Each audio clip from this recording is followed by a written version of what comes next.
إن الحمد لله نحمده ونستعينه ونستغفره. من يهده الله فلا مضل له ومن يضلله فلا هادي له. وأشهد أن لا إله إلا الله وحده لا شريك له، وأشهد أن محمدا عبده ورسوله. يا أيها الذين آمنوا اتقوا الله حق تقاته ولا تموتن إلا وأنتم مسلمون. يا أيها الناس اتقوا ربكم الذي خلقكم من نفس واحدة وخلق منها زوجها وبث منهما رجالا كثيرا ونساء. واتقوا الله الذي تساءلون به والأرحام إن الله كان عليكم رقيبا. يا أيها الذين آمنوا اتقوا الله وقولوا قولا سديدا يصلح لكم أعمالكم ويغفر لكم ذنوبكم، ومن يطع الله ورسوله فقد فاز فوزا عظيما. أما بعد فإن خير الحديث كتاب الله، وخير الهدي هدي محمد صلى الله عليه وسلم، وشر الأمور محدثاتها، وكل محدثة بدعة، وكل بدعة ضلالة، وكل ضلالة في النار. وقال تعالى: أعوذ بالله من الشيطان الرجيم. بسم الله الرحمن الرحيم. ولن ترضى عنك اليهود ولا النصارى حتى تتبع ملتهم إلى الآخر الآية। প্রশংসা আল্লাহ রাব্বুল আলামিনের জন্য, যার ঐকান্তিক মেহেরবানিতে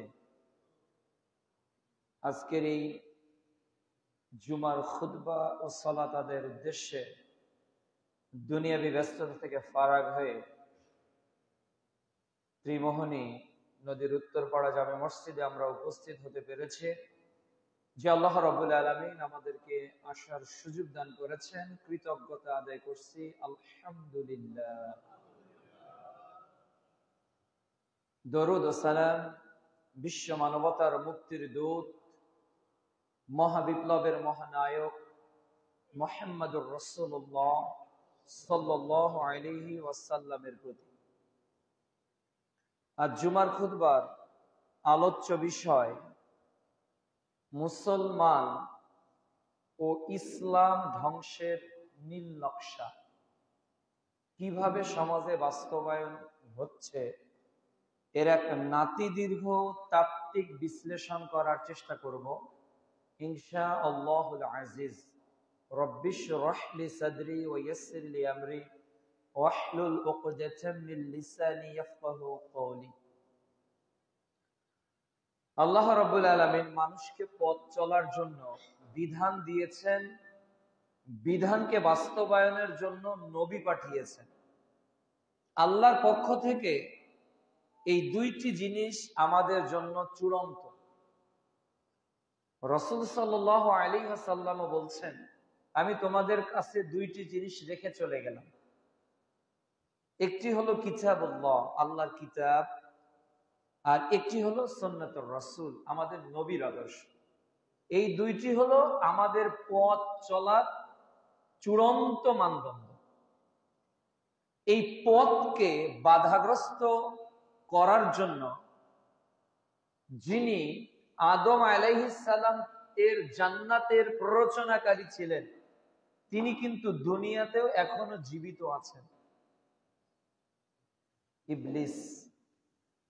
ইবলিস যে চ্যালেঞ্জ করেছিল আল্লাহর নিকট, যে বনু আদমকে সেজদা না করার অপরাধে আমি জান্নাত থেকে বিতাড়িত হলাম, এই বনু আদমকে আমিও জাহান্নামে নিয়ে প্রবেশ করব।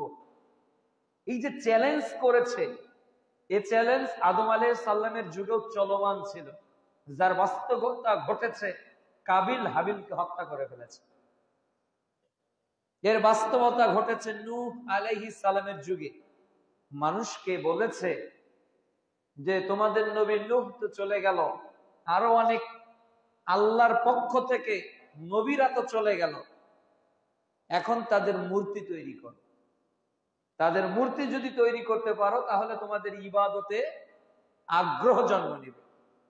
তারা শয়তানের প্ররোচনায় মূর্তি তৈরি করবে।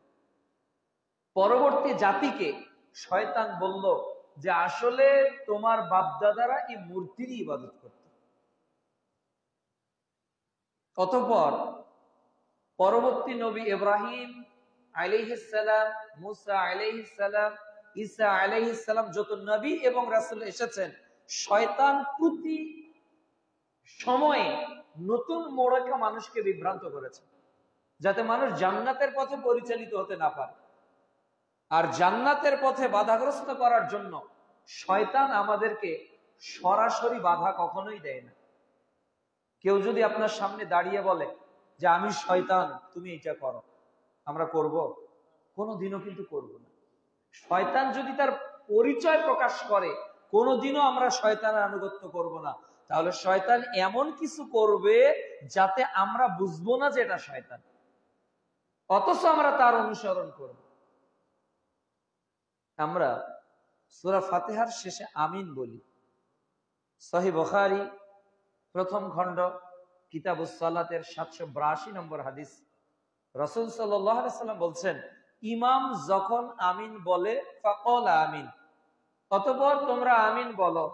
যার আমিন ইমাম এর আমিনের সঙ্গে মিলে যাবে, গুফিরা লাহু মা তাকাদ্দামা মিন যামবি, তার অতীতের যত গুনাহ আছে আল্লাহ এটা মাফ করে দিবে।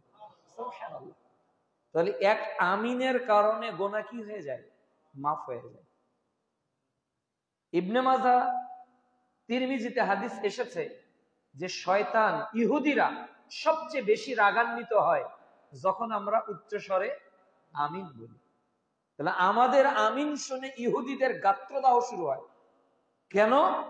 এর আগের আয়াতে আমরা দোয়া করতেছি গায়রিল মাগদুবি আলাইহিম, আল্লাহ যারা মাগজুব তাদের পথ যাতে আমি না চলি, তাদের পথে, ওয়ালাদ-দাল্লিন যাতে পথভ্রষ্ট তাদের পথেও যাতে আমি না চলি।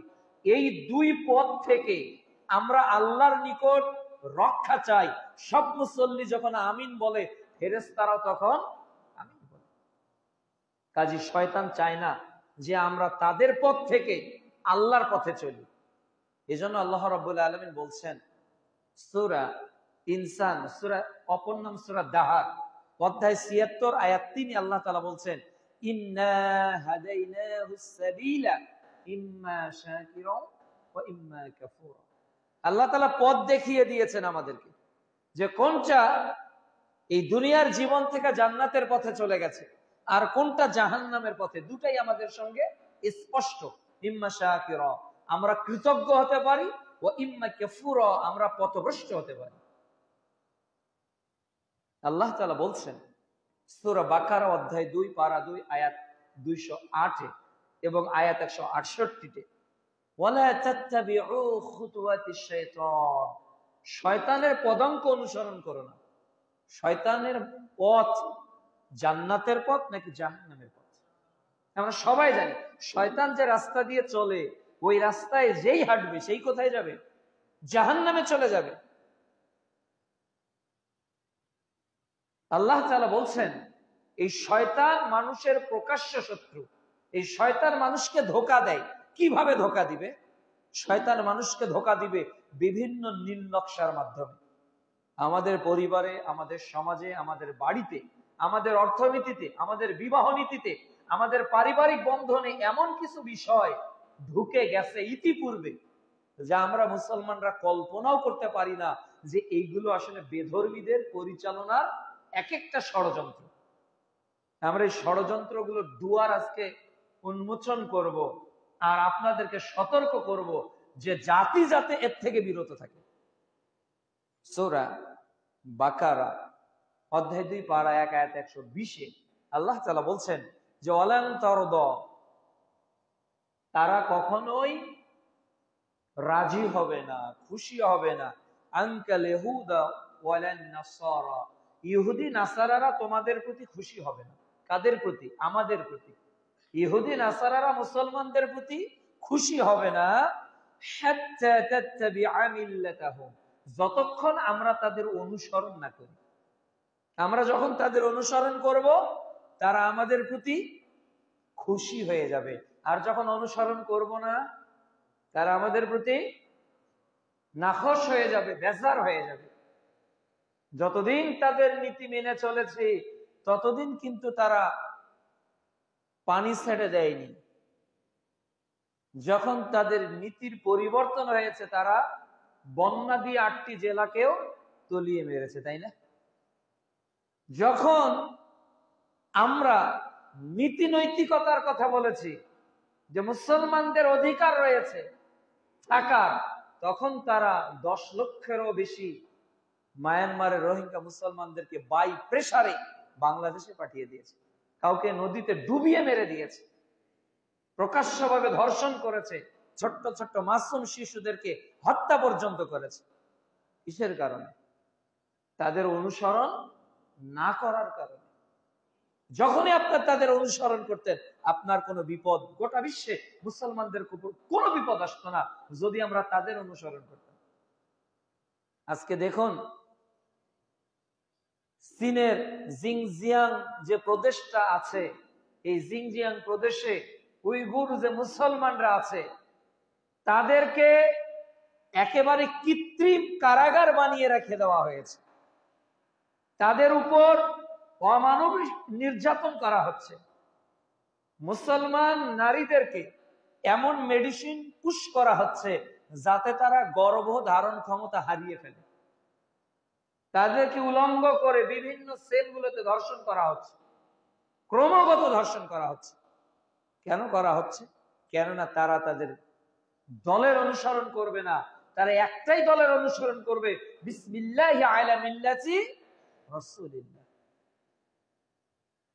অনুরূপ ভাবে আজকে সিরিয়ার দিকে তাকান, আজকে কাশ্মীরের দিকে তাকান, আজকে ফিলিস্তিনের দিকে তাকান, সব জায়গায় আমরা দেখব যে পৃথিবীতে মুসলমানদের উপর নির্যাতন এত কেন, নিষ্পেষণ এত কেন? কারণটা কি? মুসলমানরা যদি তাদের অনুসরণ করত তাহলে ফিলিস্তিনের মুসলমানদের উপর কোনো আঘাত আসতো? ফিলিস্তিনের মুসলমানরা যদি বলতো হে ইসরায়েলা আমরা তোমাদের অনুসারী হয়ে গেলাম, যদি কাশ্মীরের মুসলমানরা বলতো হে হিন্দুত্ববাদী রাষ্ট্র আমরা তোমার গোলামি স্বীকার করে নিলাম, যদি উইগুরের মুসলমানরা চীনা সরকারকে বলতো আমরা তোমার নীতি গ্রহণ করলাম, তাহলে কারা এতটুকু এত মর্মান্তিক নির্যাতনের শিকার হতো? কখনোই। আমরা শুধু এই ইতিহাসগুলো জানি, একটু ব্যথিত হই, কিন্তু বাংলাদেশেও যে তাদের পায়তারা চলছে এটা কিন্তু আমরা কল্পনাও করি না, আমরা ভেবে দেখি না। আমরা অতি অল্প সময় কিছু বিষয় বলার চেষ্টা করব। পারিবারিক ভাবে ইহুদিরা আমাদের পরিবারে ঢুকে গিয়েছে, আজ থেকে 50 বছর আগে। নাসারারা ঢুকে গিয়েছে আজ থেকে 40-50 বছর আগে আমাদের বাড়িতে, এজ এ মুসলিম ফ্যামিলিতে। কিভাবে ঢুকে গেছে? স্লোগানের মাধ্যমে। কিভাবে ঢুকে গেছে? বিবাহের মাধ্যমে। কিভাবে ঢুকে গেছে? সংস্কৃতির মাধ্যমে। কিভাবে ঢুকে গেছে? বিভিন্ন অ্যাপ্রোচের মাধ্যমে। কিভাবে ঢুকে গেছে? আধুনিকতার মাধ্যমে। কিভাবে ঢুকে গেছে? সভ্যতার মাধ্যমে। কিভাবে ঢুকে গেছে? শিক্ষার মাধ্যমে। কিভাবে ঢুকে গেছে? অর্থনৈতিক মাধ্যমে। কিভাবে ঢুকে গেছে? ইহুদিদের মাধ্যমে। আমরা একেবারে আপ টু বটম তাদেরই অনুসরণ করছি। কেবলমাত্র জুমার দিনে মসজিদ, 2 ঈদে ঈদগাহ, তারাবিতে মসজিদ দিয়ে আমরা নিজেদেরকে মুসলমান দাবি করি, আমাদের আপাতমস্তক তাদের অনুসরণ করছি। দেখুন পারিবারিক ভাবে আল্লাহ তাআলা পারিবারিক বন্ধনে নারী পুরুষের মহব্বতকে কি করেছেন? দৃঢ় করেননি, শক্তিশালী করেছেন। সূরা রুম অধ্যায় 30 আয়াত 20 আল্লাহ তাআলা বলছেন, স্বামী স্ত্রীর মধ্যে আল্লাহ তাআলা মহব্বত তৈরি করেছেন, ভালোবাসা তৈরি করেছেন। আজকে ভালোবাসা স্বামী স্ত্রীর মধ্যে বাড়ছে না কমছে? কমে গেছে। স্বামী কাছে সবচেয়ে একটা বোঝা হলো তার স্ত্রী, যে একই স্ত্রীকে কতবার দেখি। আর স্ত্রীর কাছে বোঝা হলো তার স্বামী। কেউ কাউকে শ্রদ্ধা করে না। কেন করে না? এই মেসেজটা তাদের মাথায় কে দিল? অথচ ইসলাম বলছে আল্লাহর পরে যদি নারীদের কাউকে সেজদা করার অনুমতি থাকতো, কার থাকতো? স্বামীকে সেজদা করতে আল্লাহ তাআলা নির্দেশ দিতেন। কিন্তু বাস্তবে কি হচ্ছে? স্বামী স্ত্রীকে দেখতে পারছে না, স্ত্রী স্বামীকে দেখতে পারছে না। এটা ওয়াজ আমি 45 মিনিট 1 ঘন্টাতে যতটুকু করব, তারা 365 দিনের বাকি ঘন্টাটা ওয়াজ করতেছে। যার কারণে আমার ওয়াজের ইফেক্ট স্বামীর উপর পড়বে না, স্ত্রীর উপরও পড়বে না।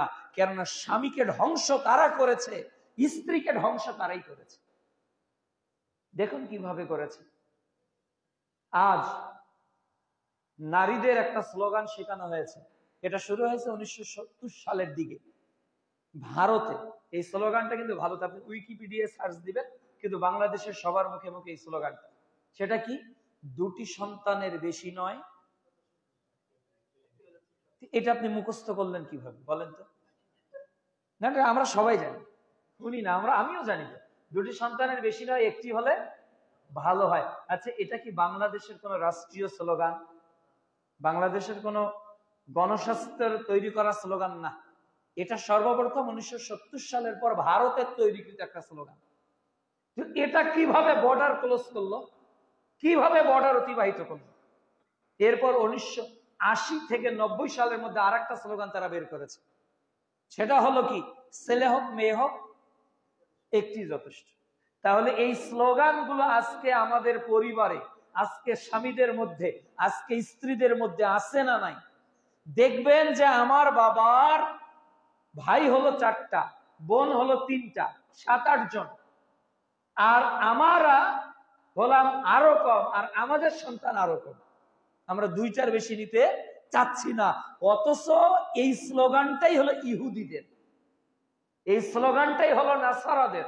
কোন মুসলমানদের বাড়িতে 2টা সন্তান কেন থাকবে? একটা সন্তান কেন থাকবে? আপনি ইহুদিদের স্লোগান মেনে নিলেন, খ্রিস্টানদের স্লোগান মেনে নিলেন, আর মুহাম্মদ সাল্লাল্লাহু আলাইহি ওয়াসাল্লাম স্লোগান দিলেন, ও আমার উম্মতেরা, যে নারী বেশি সন্তান দেয় তাকে বিবাহ করো। বিচারের মাঠে আমি আল্লাহকে দেখাতে চাই, আল্লাহ এই দেখো আদমের উম্মত কয়েকটা, নূহের উম্মত কয়েকটা, আর এই কোটি কোটি উম্মত হলো আমি একা নবী আমারই।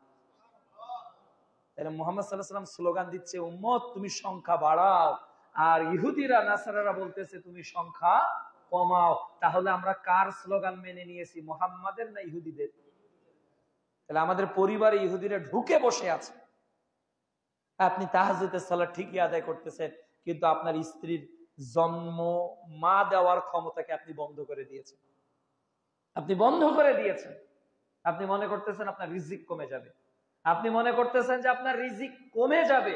আপনার রিজিক কমবে কি বাড়বে, এই খায়রিহি ওয়া শাররিহি মিনাল্লাহি তাআলা, এই তাকদীরে আপনার কি আছে আর আপনার সন্তানের কি আছে কে জানে? এটা তো আল্লাহ জানে। কোরআনের 2টি আয়াত, সূরা বনি ইসরাইল অধ্যায় 17 আয়াত 31 এবং সূরা আনআম অধ্যায় 6 আয়াত 51 আল্লাহ একই কথা বলছে। আল্লাহ রাব্বুল আলামিন বলছেন যে ওয়ালা তাকতুলু আওলাদাকুম, তোমরা তোমাদের আওলাদকে, সন্তানদেরকে কি করো না, হত্যা করো না। কিসের ভয়ে? খাদ্যের ভয়ে। খাদ্যের ভয়ে হত্যা করো না। সন্তান নিব না, কি করবে? সন্তান নিব না, সমস্যায় পড়বো, খবরদার। আল্লাহ বলছে খাদ্যের ভয়ে হত্যা করো না। কেন? নারযুকুহুম, আল্লাহ তাআলা বলছে যে আমি তাদের রিজিক দিয়ে থাকি। যে সন্তান আসবে তার রিজিক কে দিবে? আল্লাহ। এরপর বলছে ওয়া ইয়াকুম, এবং তোমারও রিজিক আমি আল্লাহ দিই। সুবহানাল্লাহ। তাহলে আমার আগত সন্তানের রিজিকের ব্যবস্থা কে করবে? যেমন আল্লাহ জীবিত সন্তানের ব্যবস্থা করেছে। এক নারী ডক্টরের কাছে গিয়ে বলতেছে যে আমার একটা বাচ্চা, তো আমার পেটে আবার কনসেপ্ট হয়ে গেছে, তো আমি আমার কনসেপ্ট করা বাচ্চাটাকে মেরে ফেলতে চাই। এত ঘন ঘন বাচ্চা, শরীরের সমস্যা, বিভিন্ন কিছু বলছে। তখন ডক্টর বলছে আচ্ছা ঠিক আছে, একটা কাজ করেন, আপনার কোলে যে সন্তানটা আছে এইটা কি আগে মেরে ফেলেন, এরপর পেটেরটা থাক, তাহলে আপনি আরো কিছুদিন অবসর পাবেন, আরো কিছুদিন রেস্টের সময় পাবেন। ওটা আসতে তো এখনো 4-5 মাস সময় লাগবে। যেটা কোলে আছে এটাকে হত্যা করেন। বলতেছে না না না না না, এই সন্তানকে হত্যা করা যায়? অসম্ভব, আমি পারবো না, আমি মা হয়ে এই আদরের সন্তানকে হত্যা করতে পারবো না। বলতেছে যেটা পেটে আছে ওটাও তো তোমার সন্তান। এই উপস্থিতি আজকে আমরা ইহুদিদের এই খপ্পরে পড়ে গিয়ে আমরা আমাদের সন্তান গ্রহণ করার ক্ষমতাকে হারিয়ে ফেলেছি। 2 নাম্বার বিষয় হলো যে আজকে স্বামী স্ত্রীর মধ্যে মহাব্বত কমার অনেকগুলো কারণ আছে। এর মধ্যে গুরুত্বপূর্ণ একটি কারণ হলো স্বামীর মধ্যেও দ্বীনের বুঝ নেই, স্ত্রীর মধ্যেও দ্বীনের কোনো জ্ঞান নেই, দ্বীনের জ্ঞান নেই। স্বামী স্ত্রীদের মুখে কয়দিন ভাতের লোকমা তুলে দিয়েছেন? যারা মা বোন আছেন তারা কয়দিন আপনার স্বামীর মুখে খাদ্য তুলে দিয়েছেন? মহব্বত হবে কিভাবে? এক গ্লাসে পানি কয়জন স্বামী স্ত্রী খান? একই প্লেটে ভাত কয়জন স্বামী স্ত্রী খান? তাহাজ্জুদের সালাতে স্বামী স্ত্রীকে কয়জন জাগান আর স্ত্রী স্বামীকে কয়জন জাগান? গাছের আগায় পানি দিয়ে শিকড়ে লবণ দিলে যা অবস্থা, আজকে আমাদের স্বামী স্ত্রীর পরিবারগুলোতে অবস্থা একই রকম হয়ে গেছে। আগায় পানি দিয়ে তো লাভ নেই, গোড়া তো আমাদের কেটে ফেলেছে ইহুদিরা, ওরা তো কেটে ফেলেছে। ওরা বলছে তোমরা বাইরে চলে আসো, নারীরা তোমরা বাইরে চলে আসো, থাকবো না কো বদ্ধ ঘরে, দেখবো এবার জগৎটাকে কেমন করে ঘুরছে মানুষ, যুগান্তরের ঘূর্ণি পাখি। দেশ হতে দেশ দেশান্তরে ছুটছে তারা কেমন করে। এই যে নারীদের মধ্যে বাইরে বের হওয়ার স্লোগান কারা দিয়েছে? কোরআন, হাদিস, নবী, রাসূল, সাহাবী, তাবী, নারীদেরকে বাইরে বের হতে হবে, এই স্লোগানগুলো পরিবারে কে ঢুকালো? বিভিন্ন এনজিও গুলো ঢুকিয়ে দিয়েছে যে তুমি 2 লক্ষ টাকা ঋণ নাও, 50,000 টাকা ঋণ নাও, 1 লক্ষ টাকা ঋণ নিয়ে তুমি স্বাবলম্বী হও। আর কতদিন স্বামীর আশায় চেয়ে থাকবে, কতদিন বাপের আশায় চেয়ে থাকবে, তুমি নিজেও কিছু করো।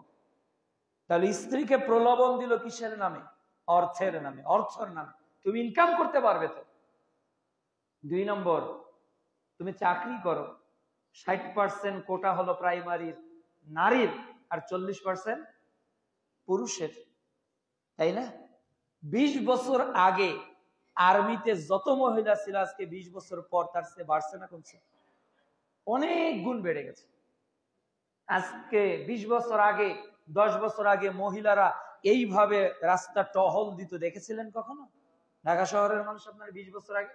এখন প্রত্যেকটা গাড়ির একদিকে পুরুষ একদিকে নারী, একদিকে পুরুষ একদিকে নারী। তাহলে ওই নারীটা বের হলো কিসের আশায়? কিসের লোভে? চাকুরির লোভে। তাহলে চাকরির লোভ এটা ইহুদিদের স্বভাব, নারীদের সম অধিকারের স্লোগান এটা ইহুদিদের স্বভাব। আমাদের প্রত্যেকের বাড়িতে এই স্লোগান এখন জয় জয়কার কারবার হয়ে গেছে। প্রত্যেকের মেয়েরা চাকরির জন্য পড়তেছে না, চাকরির জন্য রাত দিন পড়াশোনা করতেছে, রাত দিন ওদেরকে অমুক হতে হবে, তমুক হতে হবে, না হলে ওদের জীবন যেন ব্যর্থ হয়ে গেল, ওদের পড়াশোনা যেন ব্যর্থ হয়ে গেল। লাভটা কি হচ্ছে? স্বামী স্ত্রীর মধ্যে আজকে তালাক বেড়ে গেছে, বিশেষ করে ঢাকা শহরে তালাক অনেক বেড়ে গেছে, অনেক বেড়ে গেছে। একজন ভাই দুঃখ করে বলছে, ভাই আমার 2 সন্তান, আমার স্ত্রী আর আমার সংসার করবে না। বলতেছে আমি তোমার সংসার করব না, আমি মডার্ন ভাবে চলবো, তুমি যদি বাধা দাও আমি তোমাকে তালাক দেব। আপনি কি করেন? যে আমি চাকরি করি। স্ত্রী কি করে? সেও চাকরি করে, সে প্রাইমারিতে চাকরি করে। তো স্ত্রীকে প্রাইমারিতে চাকরি করিয়েছেন, ওর ঝাল তো লাগবেই। সে তো নিজে এখন 30,000 টাকা ইনকাম করে, আপনার মতো স্বামী আর একটা ছাড়লে আর একটা আসবে। As you sow, so you reap। আপনি যেমন কর্ম করবেন আল্লাহ আপনাকে ফল দিবে না? ও দুনিয়াতে শাস্তি স্বামীদের, মরার পর তো আছে। স্ত্রীরা স্বামীর অবাধ্য হওয়া, এটা স্ত্রীদের যতটা না দুর্বলতা, এর চেয়ে 1000 গুণ দুর্বলতা হলো স্বামীদের, 1000 গুণ দুর্বলতা হলো স্বামীদের। কই আমাদের স্ত্রী তো বায়না ধরে না বেপরদায় চলা, আমাদের স্ত্রী তো ডিসলাইন বাড়িতে তোলার বায়না ধরে না, আমাদের স্ত্রী তো 3 পিস পরে বাইরে বের হওয়ার বায়না তোলে না, আমাদের স্ত্রীরা তো ঠান্ডার সময় গরম পানি করে দিতে প্রস্তুত রয়েছে, আমাদের স্ত্রীরা তো আমরা যাওয়ার আগেই সবকিছু রেডি করে প্রস্তুত হয়ে আছে। আপনার হচ্ছে না কেন? কেননা দেখবেন এখানে কেস টেকিং করে, ডাক্তারের ভাষা হলো কোন রোগীকে ভালো ট্রিটমেন্ট করতে হলে তার আগে কেস টেকিং করতে হবে। কেন তার এই রোগ হলো? একদিনে হয়েছে? হয়নি। দেখা যাবে তার স্ত্রী স্বামীর মধ্যে ইসলামিক সমস্যা থাকার কারণেই, অর্থাৎ ইহুদি নাসরাদের পথে তারা উভয়ই চলার কারণে পরিবারে কোনো শান্তি নাই।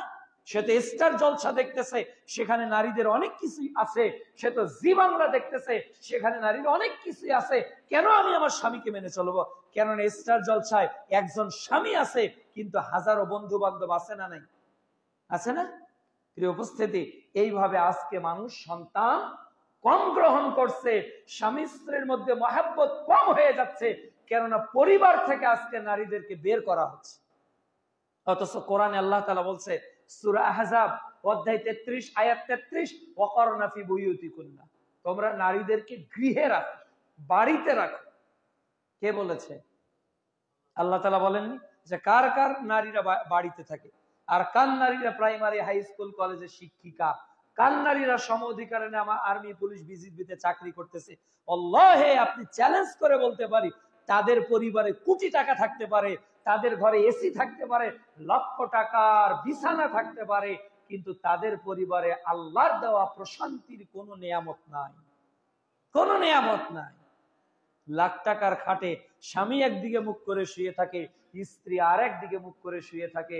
স্বামী কখনো স্ত্রীর হাতের খানা খেতে পারে না, স্ত্রীরাও কখনো স্বামীর হাতের খানা খেতে পারে না। কি লাভ এই জীবনে?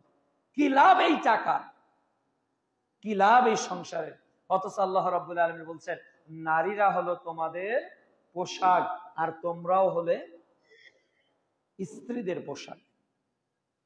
2 নাম্বার, আজকে আমরা নিজেদের সামাজিকভাবে ইসলাম থেকে অনেক দূরে রেখে দিয়েছি।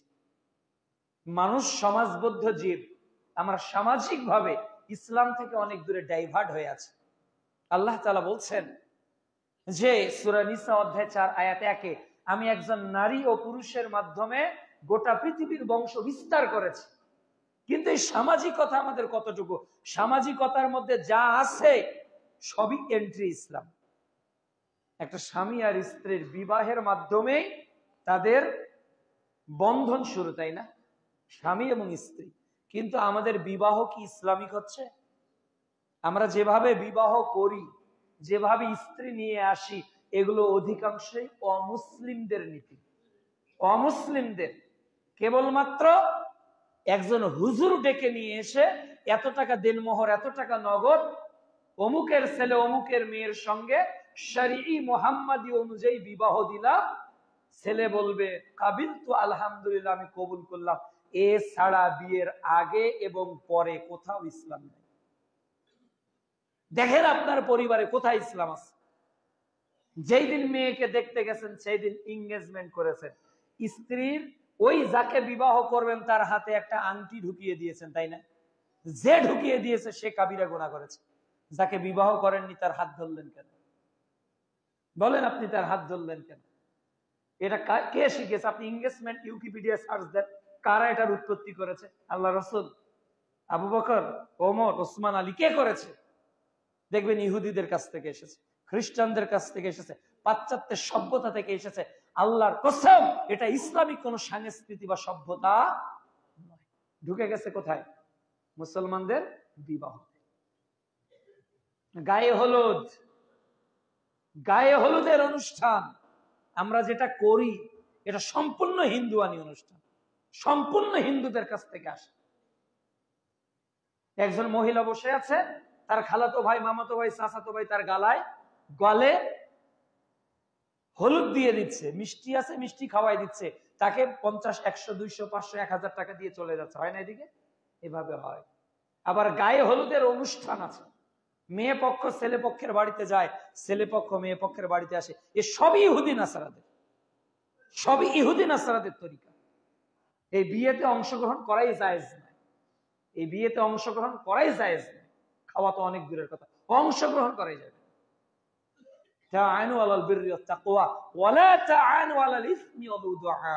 আল্লাহর কোরআনে স্পষ্ট বক্তব্য, সূরা মাইদার 2 নম্বর আয়াত, খবরদার যেখানে সীমা লঙ্ঘন করা হয়েছে ওই কাজে খবরদার তোমরা কেউ অংশগ্রহণ করে তাদেরকে সহযোগিতা করো না, বলেছেন আল্লাহ রাব্বুল আলামিন।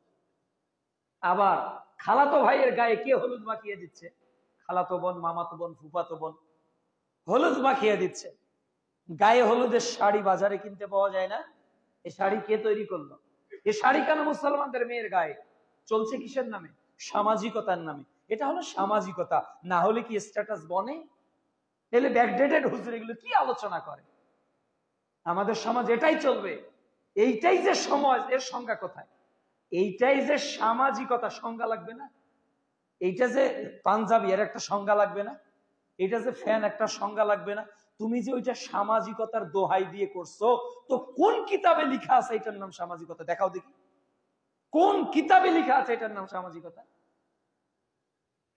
ওটা আজাজিল শয়তান ছাড়া অন্য কোন কিতাবে এটা খুঁজেই পাবেন না।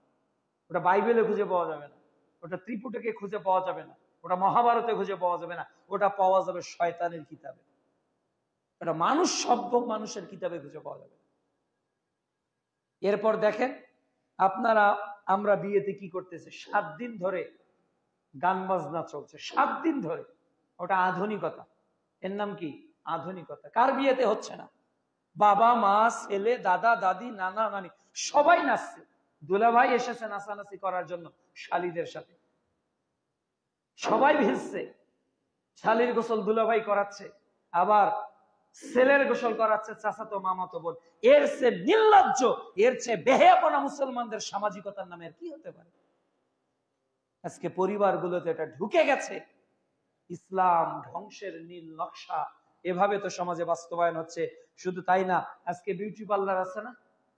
বিউটি পার্লারে কি একটা নারী সেজে আসতেছে, কখন সাজে?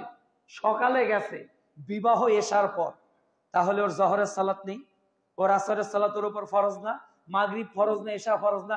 যে মহিলা বিউটি পার্লারে সাজতে গিয়ে জহর কাজা করে, আসর কাজা করে, মাগরিব কাজা করে, এশা কাজা করে, ওই মহিলাকে বিবাহ করা হারাম।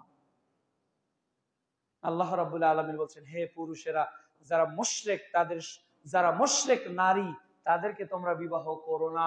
হে মহিলাগণ, যারা মুশরিক পুরুষ তাদেরকে তোমরা বিবাহ করো না। মুশরিক কে? ইবনে মাজার 1080 নম্বর হাদিস, মান তারাকা সালাতা ফাকাদ আশরাকা, যে এক ওয়াক্ত সালাত ছেড়ে দিবে সে মুশরিক। তাহলে ওই মেয়েকে তো বিবাহ করাই বৈধ নয়।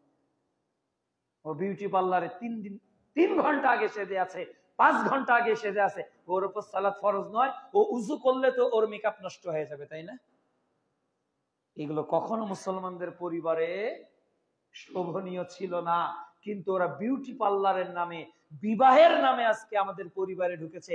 যদি 10 বছর আগে শয়তান বলতো, আমি শয়তান আজাজিল বলছি তোমার মেয়েকে বিউটি পার্লারে গিয়ে সুন্দর ডিজাইন করো, আমরা কেউ শুনতাম? কখনোই শুনতাম না। কিন্তু ও ইউটিউবে, ও ফেসবুকে, ও বিভিন্ন ইউটিউব বিউটি পার্লারে দেখতে দেখতে বলতেছে যে অমুক করতেছে আমিও করি, অমুকের মেয়ে করে আমিও করি, অমুকের মেয়ের বিবাহতে এটা হয়েছে আমার মেয়ের বিবাহতেও এটা হোক। এটা সামাজিকতার দোহাই দিয়ে শয়তান ঢুকে দিয়েছে। শুধু তাই না, আজকে আতশবাজি চলতেছে। দেখবেন যে বিবাহের একটা গেট 50 গজ, 100 গজ, 200 গজ সাজানো আছে আতশবাজিতে। এমনিতেই অপচয় আর অপচয়। অথচ বনী ইসরাইল অধ্যায় 17 আয়াত 27 আল্লাহ তাআলা বলছে যারা অপচয় করে তারা হলো শয়তানের ভাই। অপচয়কারী কার ভাই? শয়তানের ভাই। আমাদের মধ্যে এই মেজাজগুলো আজকে তৈরি রয়েছে। এরপর দেখেন বিবাহ অনুষ্ঠানে আমরা কি করি? বউ ভাতের আয়োজন করি। বউ ভাত, বিয়ের পরের দিন বউ ভাত। মেয়েটাকে দেখবো, এরপর খাওয়া দাওয়া করে তাকে উপহার দিব। এগুলো মেড ইন, মানে এগুলো কাম ফ্রম হিন্দুস্তান। এগুলো হিন্দুস্তান থেকে আসা। এগুলো কাম ফ্রম মক্কাও নয়, কাম ফ্রম মদিনাও নয়, কাম ফ্রম প্রফেট মুহাম্মদ রাসূলুল্লাহ সাল্লাল্লাহু আলাইহি ওয়াসাল্লাম নয়। এ কাম ফ্রম ডিভিল, মানে শয়তানের কাছ থেকে এসেছে। বউ ভাত কিসের? মুসলমানদের হবে ওলিমা। মুসলমানদের হবে ওলিমা।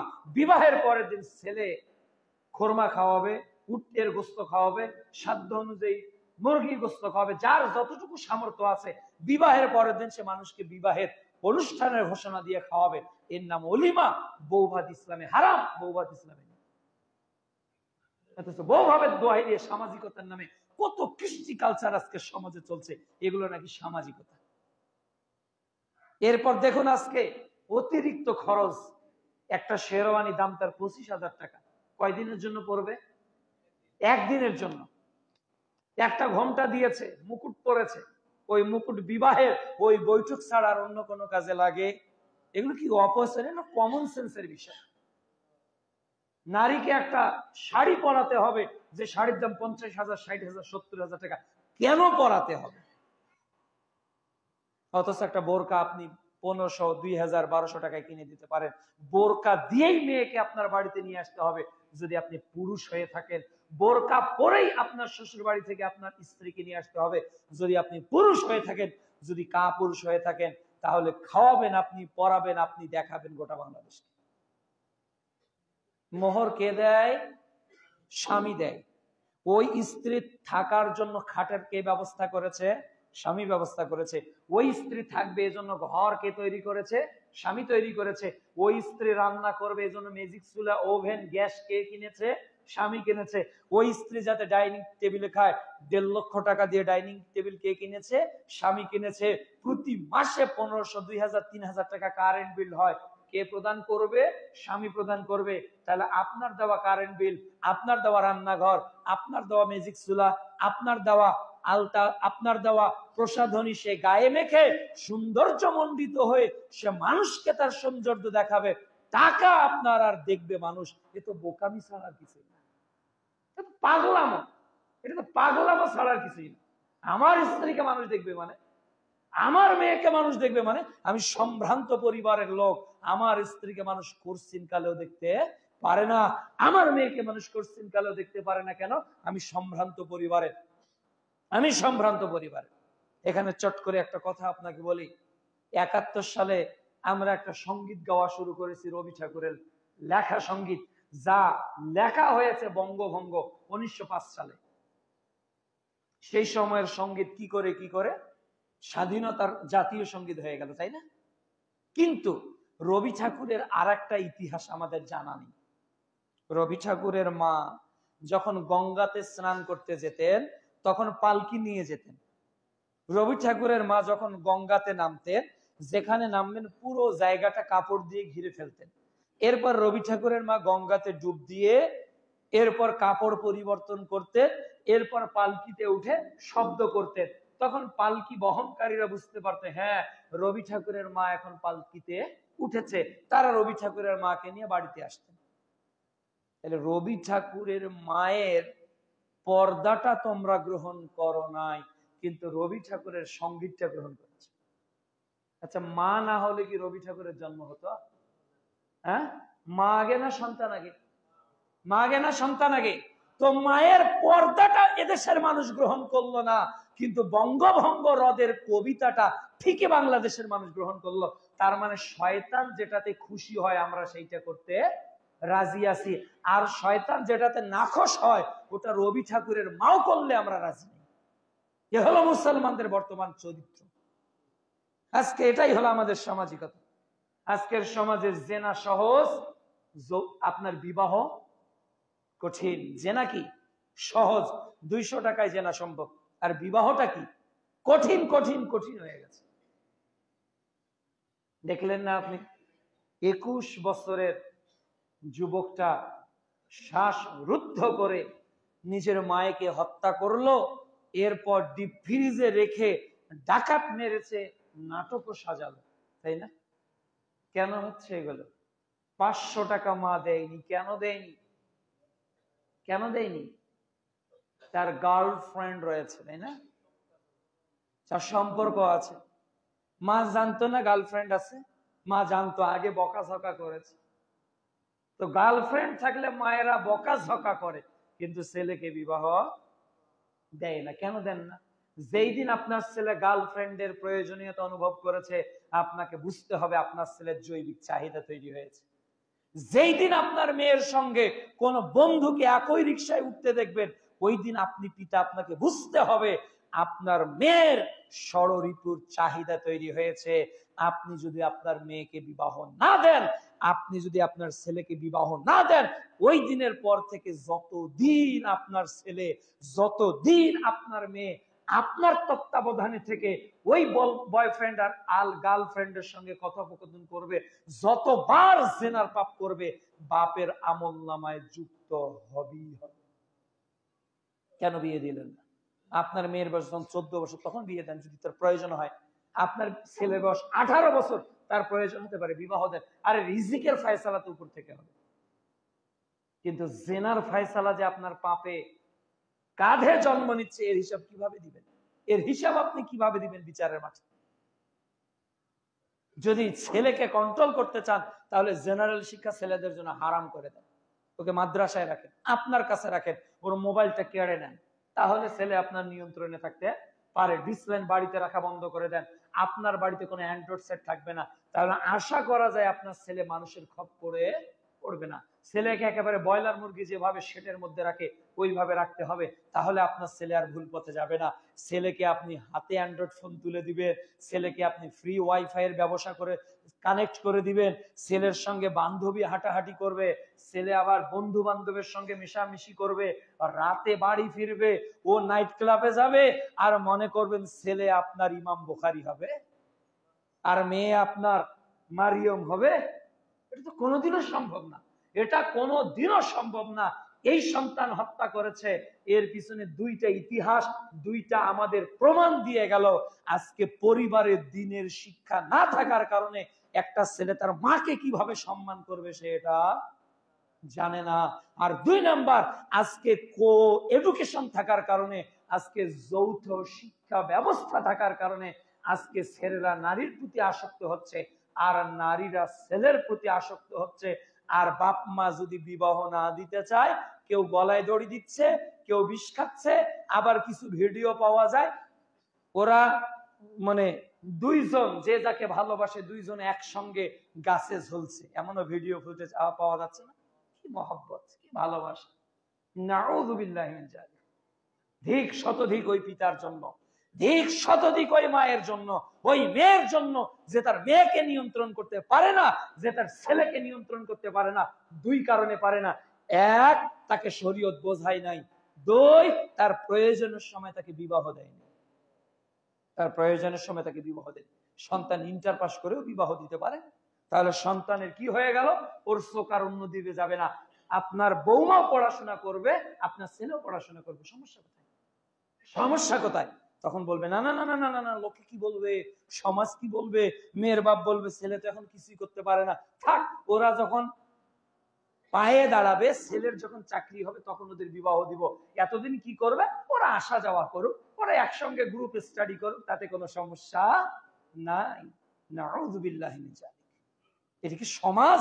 এটা তো আইএমএ বর্বরতার যুগ, এ তো জাহেলের যুগ। ফেরাউনের যুগে এটা ছিল না। বাংলাদেশে যেটা আছে এটা ফেরাউনের যুগেও ছিল না। ফেরাউনের যুগে কখনো আবাসিক হোটেলে এই জেনার ইতিহাস ঘটেছে, এটা ফেরাউনের যুগে পাওয়া যাবে না, এটা আবু জেহেলের যুগে পাওয়া যাবে না, যা বাংলাদেশে চলছে। কেন চলছে এটা? কেননা আজকে জেনা সহজ আর বিবাহ কঠিন। বিবাহ মানে কয়েক কোটি টাকার মালিক হতে হবে, আর জেনা মানে 500 টাকা, জেনা মানে 200 টাকা। যে উপস্থিতি, এভাবে আজকে আমাদের সমাজে এটা সামাজিকতার নামে চলছে। আরেকটি দেখুন সামাজিকতার নামে চলছে, সেটা কি? প্রত্যেক দোকানে টিভি আছে, টিভিতে গান বাদ্যযন্ত্র সবই চলছে। আচ্ছা, এলাকার মানুষ কি এটাকে অপরাধ মনে করে? করে? কেউ করেন বলেন তো? এটা সামাজিক অপরাধ কেউ মনে করে? তার বিচার হয়েছে কখনো? তার সালিশ হয়েছে না? হয়নি। একটা বাজারের একটা জায়গা দেখবেন ক্রাম বোর্ড চলছে, 4 জন চারদিকে দাঁড়িয়ে ক্রাম বোর্ড খেলছে, এটা কি সামাজিক অপরাধ? না। একটা দোকানে বিড়ি পাওয়া যায়, এটা সামাজিক অপরাধ? একটা দোকানে জর্দা পাওয়া যায়, এটা সামাজিক অপরাধ? একটা দোকানে সিগারেট পাওয়া যাচ্ছে, এটা কোনো সামাজিক অপরাধ নয়।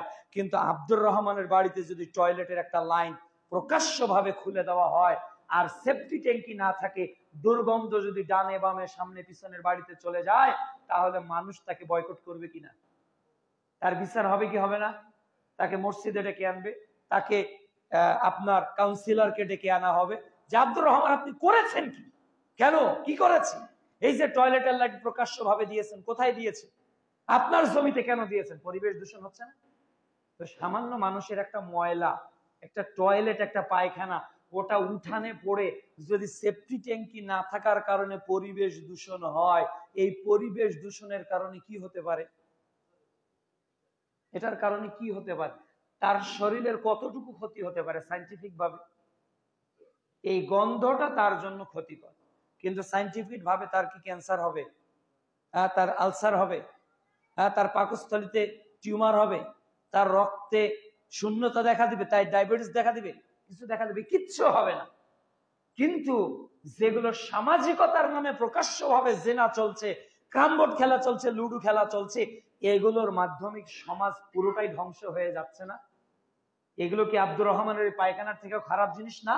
এরপরে ওইগুলোকে আমরা বাধা দেই না যতটা এইটাকে বাধা দিচ্ছি।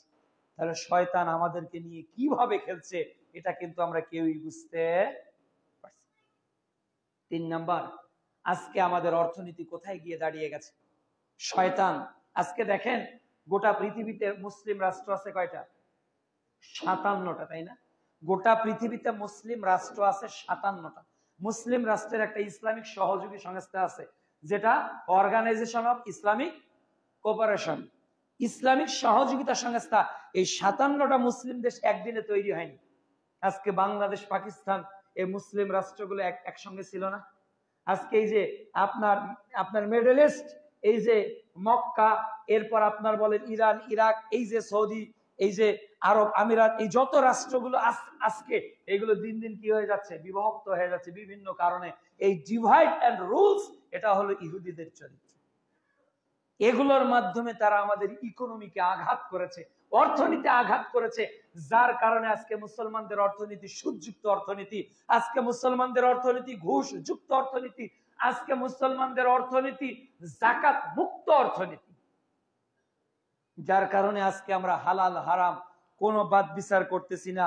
আমরা চেষ্টা করতেছি না কোন পথে যাব কোন পথে যাব না, কোনটা গ্রহণ করব কোনটা করব না। এটা নীল নকশা কাদের? ইহুদি নাসারাদের।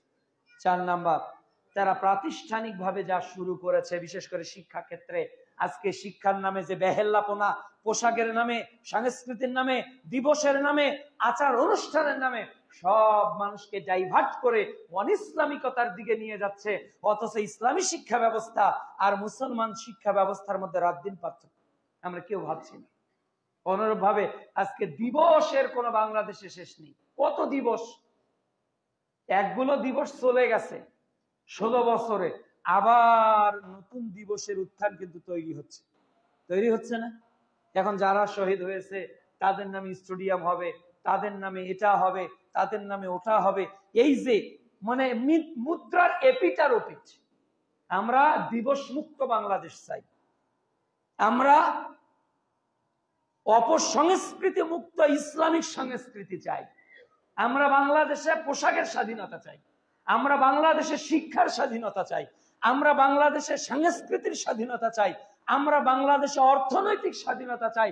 আজকে অর্থনীতি ইহুদিদের হাতে বন্দী, আজকে পোশাকের অপসংস্কৃতি খ্রিস্টানদের হাতে বন্দী, আজকে বাংলাদেশের শিক্ষা ব্যবস্থা পাশ্চাত্যের শিক্ষা ব্যবস্থা, আজকে বাংলাদেশের আইন যত আছে সব ব্রিটিশ আইন দ্বারা পরিচালিত। আমরা এগুলো থেকে স্বাধীন যেদিন হতে পারবো, ওই দিন বাংলাদেশের মুসলমান প্রকৃত অর্থেই স্বাধীন হতে পারবে। অনুরূপ ভাবে আজকে আমাদের ধর্মের নামে ঢুকে গেছে সুফিবাদ, ধর্মের নামে ঢুকে গেছে পীরতন্ত্র, ধর্মের নামে ঢুকে গেছে খাম্বা পূজা, মাজার পূজা, এগুলো সব ইসলামের নামে আজকে অপপ্রচার, ধর্মের নামে সমাজে ঢুকে গেছে। সর্বশেষ 7 নম্বর যেটা বলবো, যে ইহুদিদের চক্রান্তের মধ্যে গুরুত্বপূর্ণ একটা চক্রান্ত হলো তারা আমাদেরকে দুনিয়ার প্রতিযোগী বানিয়েছে, আখিরাতের প্রতিযোগী বানায় নাই।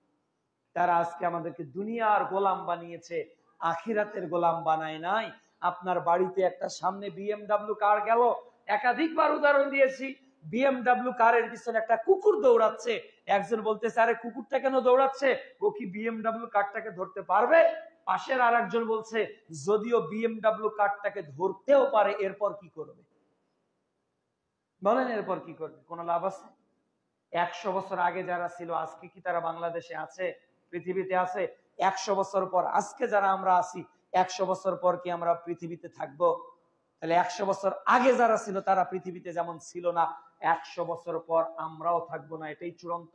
এরপরেও দুনিয়ার প্রতিযোগিতা আমার কোরআন তেলাওয়াত করতে দেয় না, দুনিয়ার প্রতিযোগিতা আজ সূরা কাহাফ পড়তে আমাকে দেয় নাই, দুনিয়ার প্রতিযোগিতা আজকে আমাকে দাওয়াতের পথে চালায় না, দুনিয়ার প্রতিযোগিতা আজকে আমাকে আল্লাহ বিমুখ করেছে, রাসূল বিমুখ করেছে, দিন বিমুখ করেছে। আমাদের শুধু দুনিয়া দুনিয়া দুনিয়া। আজকে আমরা সার্ভেন্ট অফ আল্লাহ না হয়ে সার্ভেন্ট অফ ডিভিল হয়ে গেছি। আমরা আল্লাহর গোলামি না করে আজকে আমরা শয়তানের গোলামিতে নিজেদেরকে পরিণত করেছি। এজন্য আসুন আল্লাহ রাব্বুল আলামিন যেন এগুলো থেকে আমাদেরকে দূরে থাকার তৌফিক দান করেন। আল্লাহ।